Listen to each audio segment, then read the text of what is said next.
জাহেল আলভি, এই শয়তান বেটাটার জন্য ভিডিও না করে পারলাম না। আসলে সব কথা তো স্ট্যাটাসে লেখা যায় না। সে অ্যাক্টিং করে ভিডিওতে কি বলতেছে, লাইভ করছে নাকি শুনছি, সে কি বলছে যে বাইরের লোক ট্রিগার করছে দেখে আমার সংসারে অশান্তি হয়েছে, আমার বউটা সুইসাইড করছে। ভালো করে ট্রিগার করতে পারলে আপনার ডিভোর্স হয়ে যেত, অ্যাটলিস্ট মহিলাটা বাঁচতো আর আপনার বাচ্চাটা মাহারা হতো না। কেন ভুলে গেছেন আমার হাজব্যান্ডের ডিরেকশনে দুই বউ বয়রা নাটকে যখন আপনি শুটিং সেটে আসলেন সকালবেলা, আপনার রক্ষিতা তিথিকে নিয়ে সকালবেলা একসাথে গাড়ি করে আসলেন, এসে কারোর সাথে হাই হ্যালো নেই, ব্রেকফাস্ট করা নেই, একটা রুম লক করে ফেললেন। রুম লক করে আপনার রুমের সামনে প্রোডাকশন বয় খাবার নিয়ে দাঁড়ায় থাকলো, আপনার রুম খুললেন না কেন ভাইয়া? কি করতেছিলেন? খুব ইম্পর্টেন্ট মিটিং হচ্ছিল তাই না, যেন রুম খোলা যায় নাই তাই না?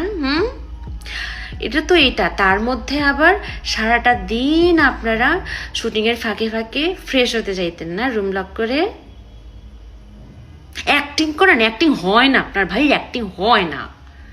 সামনে স্ক্রিপ্ট নিয়ে বসছেন, আবার মাঝে মধ্যে মানে কান্না কান্না ভাব, চোখ টিপে টিপে পানি বের করতে চাচ্ছেন, আবার বলতেছেন পাথর হয়ে গেছি। অ্যাক্টিং হচ্ছে না, অ্যাক্টিং আপনার এগুলো কথা। আপনার শুধু এটা না, আরও অনেক কুকর্মের কথা আপনার বউকে যখন বলছিলাম, আপনার বউকে আপনি আর মিশতে দেন না আমাদের সাথে। আর আমরা যেটা গিয়ে বলতে যাই না, আপনার বউ কাঁদতে কাঁদতে আমাদের বাসায় আসছিল। ভুলে গেছেন এগুলা? ভুলে গেছেন?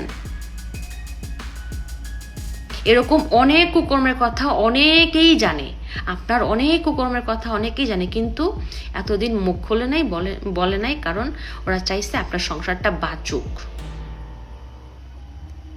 আপনার ডিভোর্স না হোক, কেউ সুইসাইড না করুক। কিন্তু এখন তো আর পানি হাতের ভিতরে নেই, তাই না ভাইয়া? সব দোষ মানুষের, আর আপনি আর আপনার রক্ষিতা তিথি ফেরেশতা, দুধে ধোয়া তুলসী পাতা, তাই না? পেয়ার তো লম্পট কোথাকার।